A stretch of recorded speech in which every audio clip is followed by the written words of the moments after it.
Halo, selamat malam Pak Arianto.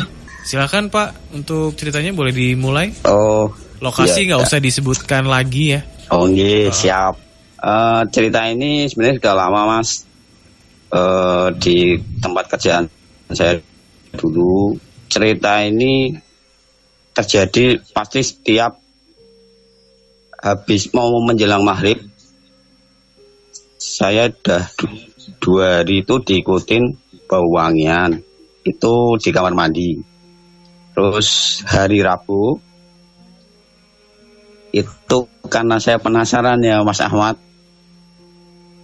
saya karena rasa penasaran itu saya nyium bau itu lagi, tapi nggak di kamar mandi, masih di lingkup tempat kerja. Terus saya cuma mungkin berdiri sekitar 2 menit ya Mas. Cuma dalam hati saya tuh cuma bilang aroma melati, aroma kemboja.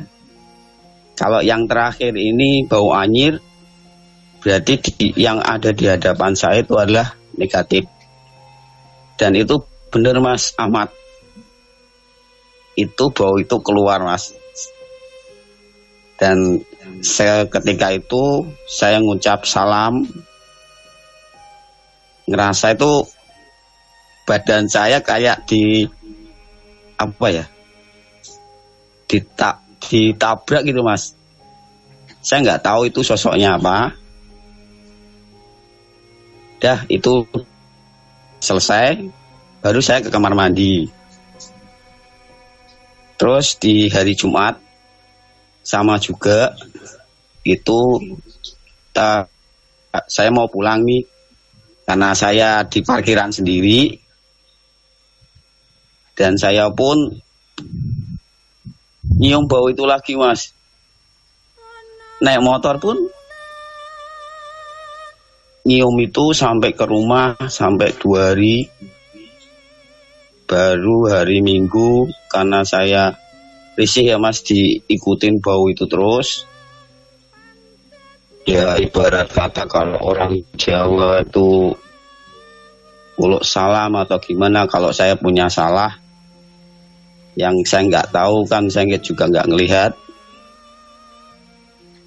15 menit kemudian bau itu hilang Mas, tapi berganti bau itu pesing kayak air kencingnya anak-anak, cuma lebih pesing lagi itu Mas. Oh ya, satu lagi di tempat yang tadi saya udah utarakan Mas Ahmad, 2 teman saya melihat bayangan hitam. Posisi itu ada di belakang sana ya Mas, itu ada got. Nah disitulah saya diceritain sama teman saya. Mungkin itu aja Mas Ahmad. Tapi yang bikin saya penasaran sampai hari ini tuh yang ngikutin saya dan yang nabrak saya itu apa Mas? Sampai yang ngikutin sampai rumah. Itu aja Mas. Oke, Pak Rianto boleh tanya bentar. Tadi kan bilang diikutin bau melati gitu ya. Itu bau itu ya, hanya melati. Bapak yang mencium atau ketika ke rumah juga akhirnya orang rumah mencium juga, terus di tempat kerja juga, tempat orang lain di tempat kerja juga nyium juga, atau hanya Bapak saja? Kalau di tempat kerja mungkin beberapa teman ada ya Mas, mungkin nggak sore, sekitar jam 10 itu beberapa ada. Tapi kalau di rumah itu yang nyium saya sendiri Mas. Itu hilang timbul atau bau yang konstan gitu sih Pak?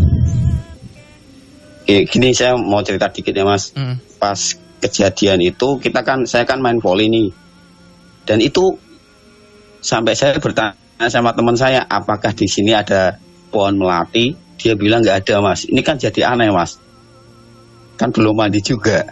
Nah, dari situlah saya mulai curiga itu loh. Yang ngikutin ini apa? Itu terus ya seperti itu Mas. Saya sendiri sampai hari ini pun nggak tahu. Saya sering sih tanya yang katanya sih ya Mas, saya itu kayak nyampar Mas lah. Nyamparnya itu mungkinkah di tempat kerjaan saya atau bagaimana, saya nggak tahu Mas. Apa tadi? Nyampar Mas. Apa sih nyampar itu Mas? Nyampar mungkin nendang ya Mas. Oh, nendang sesuatu gitu ya? Iya, nendang sesuatu mungkin ya Mas. Mas Febri itu aja sih Mas. Mas Feb. Ya. Selamat malam Pak Rianto. Malam Mas Febri. Sebenarnya di tempat kerja Pak Rianto yang dulu ya Pak ya? Iya betul. Nah, itu banyak sekali ya sosok perempuan gitu. Walaupun ada sosok-sosok yang lain gitu, tetapi dominan perempuan gitu. Seperti kuntilanak gitu. Iya. Mas. Oh. Ada wewe juga. Wes. Maaf Pak Rianto, di sekitaran pabrik tempat kerja Pak Rianto yang dulu itu ada satu pohon yang nggak besar nggak kecil sih. Di depan Mas. Masih satu lingkup dengan area pabrik. Iya. Oh iya Mas Febi, ya? Saya mau cerita dikit tentang pohon itu. Sebenarnya bukan pohon ringan atau kayak akasia itu loh Mas. Ternyata dari pihak penjaga malam itu sering, saya nggak tahu itu katanya sih ngasih kayak tumpeng apa gimana gitu loh Mas.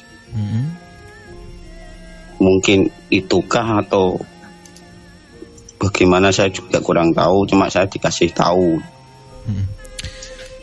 Pak Rianto sendiri sering maksudnya nggak main ya, tetapi sering melewati pohon tersebut. Ya kalau nongkrongnya di situ Mas. Kan itu juga pos penjagaan juga. Yeah. Itu bawahnya tandon air Mas. Kalau yang saya rasakan, yang saya lihat dari cerita Pak Rianto ya. Ya. Akar permasalahannya di situ. Di pohon. Di pohon depan itu ya Mas. Iya. Kenapa begitu Mas? Ya entah disengaja atau enggak disengaja oleh Pak Rianto itu. Ada satu kesalahan Pak Rianto gitu. Oh, makanya tadi Bapak bilang nyampar itu ya. Iya itu Mas. Ada satu kesalahan. Kalau boleh tahu Mas Fel, sebenarnya itu tuh saya nyampar apa gitu loh. Apa mereka itu lagi punya gawe atau bagaimana gitu loh. Enggak. Kalau punya gawe enggak gitu. Oh enggak. Waktu itu ya, kenapa kok Pak Rianto sampai diikutin ke rumah gitu ya? Iya, sampai ke rumah. Itu kayak di situ ada anak kecil. Anak kecil. Posisinya ya kebetulan waktu itu Pak Rianto juga di situ lah. Pak Rianto itu kayak nabrak anak kecil gitu loh. Tapi kan ya namanya kita orang awam ya. Nggak lihat. Ya, kita kan nggak lihat. Ya. Tapi itu berarti 1 minggu full ya Pak ya? Full. Hilangnya hari Minggu Mas, yang saya tadi bilang. Ya ibarat saya kan dalam hati saya berdoa dulu. Kalau saya memang punya salah sama kalian karena saya nggak bisa ngelihat, ya saya minta maaf. Tolong balik neng panggonmu meneh. Ya. Saya cuma gitu aja Mas Feb, Mas Ahmad. Dan kembali Mas. Cuma yang paling lama itu yang bau pesing itu Mas. Ya. Apa itu Mas Febri, bau pesing? Ini sebenarnya yang ngikutin itu bukan sosok anak kecilnya. Tapi penunggu kita. Aduh, jadi merinding nih. Pohon Mas. Saya bisa bilang itu kayak orang tuanya gitu, kayak ibunya gitu.